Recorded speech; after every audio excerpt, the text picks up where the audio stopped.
Olá, estudantes da primeira série. Nesse vídeo vamos falar sobre química da vida e biologia celular. Muito bem, em termos de química da vida, todos os seres vivos são compostos por substâncias químicas.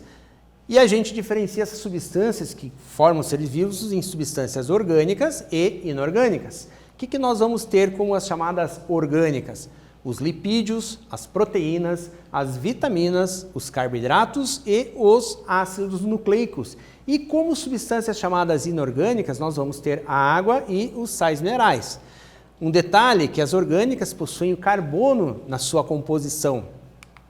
E aí, a primeira delas ali, em maior quantidade, mais abundante no corpo humano, que faz mais de 70% do nosso corpo, que seria a água. Ela é chamada de solvente universal.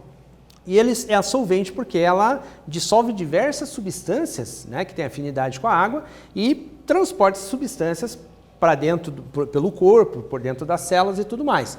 A gente vai chamar substâncias hidrofílicas aquelas que têm afinidade em se ligar com a água. E de substâncias hidrofóbicas aquelas que têm medo, que se afastam da água de um modo geral. A água, gente, tem um alto calor específico. Isso significa que ela precisa de uma quantidade razoável de calor para que ela mude do seu estado físico.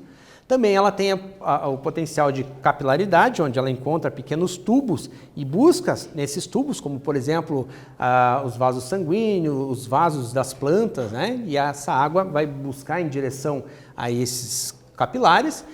E também ela forma as chamadas pontes de hidrogênio, formando aquelas camadas superficiais de lagos, formando a gota d'água e tudo mais.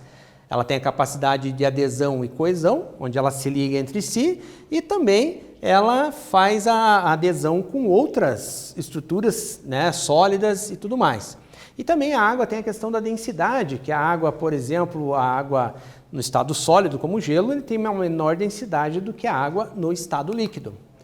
Com relação aos sais minerais, a gente vai ter o cálcio, cobre, iodo, zinco, ferro, selênio, magnésio, cloro, manganês, sódio, potássio, fósforo. Eles geralmente estão na forma de íons e têm um papel de extrema importância como reguladores das reações químicas dentro do nosso corpo. Cada um tem uma função específica e nenhum deles pode ser dispensado ali. E as proteínas? As proteínas já são substâncias formadas por aminoácidos. Esses aminoácidos eles vão ser ligados por uma ligação química chamada ligação peptídica, e eles vão formar o seguinte, se eles formarem uma simples ligação, uma ligação simples, a gente vai chamar de estrutura primária da proteína. Se ele sofrer uma retorção formando ali um aspecto helicoidal, a gente vai chamar de estrutura secundária. Se ele torcer nele próprio, sobre seu próprio eixo, estrutura terciária, e se ele se juntar com outras proteínas terciárias, ele vai ter a chamada quaternária. Com relação às proteínas, ela tem várias funções estruturais, imunológicas, diversas funções dentro do nosso corpo de extrema importância. E as vitaminas também são reguladoras, são representadas por letras, lipossolúveis dissolvem em lipídios e as hidrossolúveis em água. E os carboidratos, a gente vai ter os carboidratos formados pelos chamados monossacarídeos, que podem ser formados por mais de um monossacarídeo, formando os oligosacarídeos, ou os polissacarídeos formados por vários. Aqui tem um exemplo de monossacarídeos formando disacarídeos.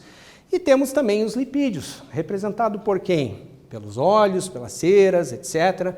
Eles são insolúveis em água, solúveis em substâncias apolares, eles podem ser, formar gorduras saturadas, insaturadas ou gorduras trans, que são transformadas em laboratório.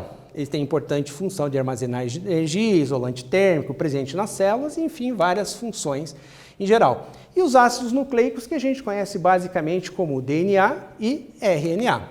E a célula, gente? A célula pode ser eucarionte, ou seja, aquela que possui um núcleo organizado, e a célula procarionte, que não tem um núcleo organizado e material genético disperso no citoplasma. Então, beleza. Nesse vídeo falamos sobre química da vida e células. Espero que vocês tenham gostado e até breve.